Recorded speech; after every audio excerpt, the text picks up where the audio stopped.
a esquerda parece que ela é comprometida em construir uma narrativa ou um projeto de poder. Por exemplo, eles têm um plano, por tudo que eu já vi, de vamos dominar certos setores, principalmente questão de educação, porque aí a gente repete uma história, uma narrativa 1000 vezes até que ela vire e deixe de ser narrativa e vire verdade. Não necessariamente é mentira, mas existem alguns pontos que são colocados num ponto de vista muito mais à esquerda até que vire verdade. E eu não vejo a direita fazer isso. Porque na minha concepção, pelo que eu percebo também, é como se as pessoas de direita que eu conversei, elas pensassem assim, cara, a gente na verdade não tem interesse de ficar doutrinando ao contrário. Tipo assim, então vamos botar um monte de professor de direita pra doutrinar ao contrário. Não, cara, tipo, deixa as crianças em paz, entendeu? É liberdade. Você acha que isso o que você pensa sobre isso, cara? Esse é um ponto muito difícil, porque a gente tem até mesmo a Academia MBL. Dentro da Academia MBL tem um professor, que é o professor Panelli. Um grandíssimo amigo meu, doutor já, um advogado extraordinário. E ele fala sobre o petismo. Ele fala exatamente sobre isso. Que a forma como o petismo ele doutrina as pessoas. A esquerda faz isso muito bem. E se você for ver quais são os partidos de esquerda, você vai ver que são poucos. Né? Eles são bem organizados. Então o PSOL tem ganhado uma plataforma, um espaço muito grande. E eles são a esquerda mais radical, né? Até mesmo mais do que o PT. Só que eles têm as bandeiras deles de forma categórica e focada e não trocam essas bandeiras. Já a direita não. A direita, como você mesmo falou, eles fazem as defesas, uma defesa de uma visão liberal. São vários partidos e os interesses são mais difusos. Então isso acaba desorganizando a direita. Então, ainda que a direita e o entendimento pela direita seja maior, não é organizado, tão organizado quanto a esquerda. Então, os partidos de esquerda têm essas bandeiras de suas ideologias e eles, como o pessoal brinca, né? Como se pulasse na piscina com um sorrisal na mão e saísse com ele ainda intacto. Seco. Né? Seco, exatamente. Então, eles fecham naquelas definições deles e não abrem. Já não acontece isso na direita. Então, quando você coloca essas definições da esquerda e elas são muito fortes, você acaba tendo, invariavelmente, nesse sentido como a água, né, que o pessoal brinca também, que é tanto bate quanto fura.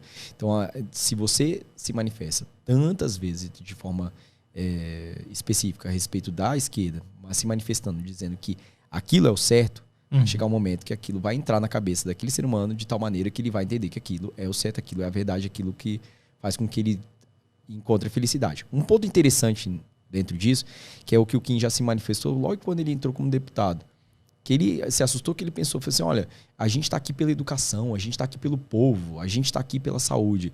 Eu falei assim, aí você acha que eu estou aqui pelo quê?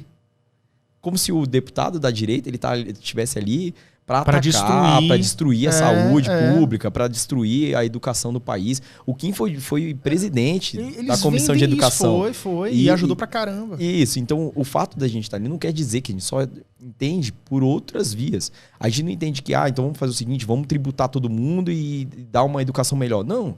A gente tem que buscar quais são as melhores formas para fazer essa tributação. Como que a gente pode fazer com que uma empresa financia aquela escola, como é feito em São Paulo? Como que a gente pode fazer para trazer maior investimento? Como que a gente pode fazer para que os pais se envolvam dentro da educação dos filhos? Então, a busca para a educação é a mesma, só que a gente não quer pegar e fazer com que uma maior tributação, a gente faz por outro caminho. É diferente. É diferente. Então, como a esquerda faz, ela é uma esquerda que, de fato, busca essa doutrinação. Então, assim, isso é o certo, a gente está buscando o que é certo, o que é correto, o que é pelo povo e tudo mais. Então, acaba fazendo com que a gente tenha uma visão deturbada da realidade, ao menos do que acontece dentro do parlamento. E você que está dentro do MBL, você está afiliado, pensa em se candidatar, como é que você está nessa questão aí? Bom, eu sou do gabinete do Kim e aí eu me tornei membro do MBL por paixão pelo aquilo que a gente vai acompanhando. Né? Eles vão... Você conheceu depois que entrou lá no Kim? Isso, conheci depois do Kim.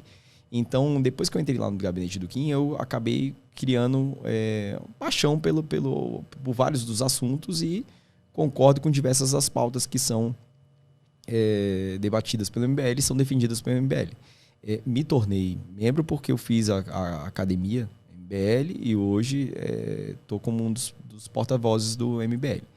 A questão da candidatura é um pouco diferente. Primeiro, eu trabalho muito com o Kim.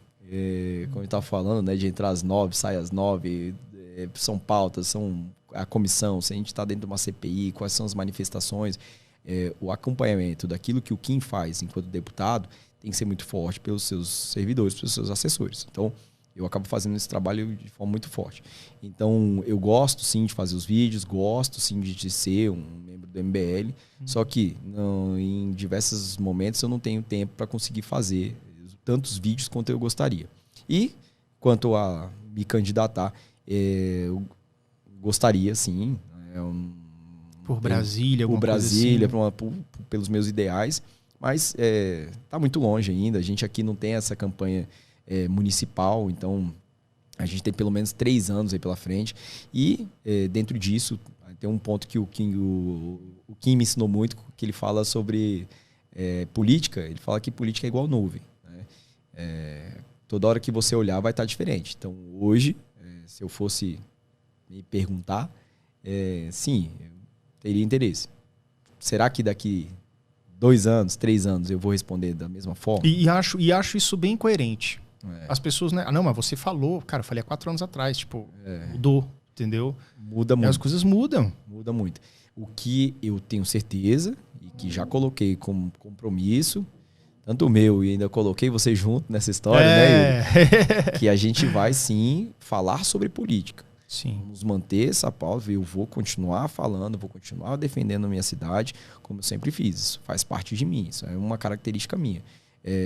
Pode ser no background, pode ser fazendo à frente, pode ser como porta-voz, pode ser como assessor, enfim. Gosto de política, é um trabalho que eu faço com paixão. E gosto muito da minha cidade, apaixonado pela minha cidade. Então, isso pode ser que um dia seja resultado de um trabalho que eu busco sempre aprimorar, sempre melhorar, sempre entender melhor a política.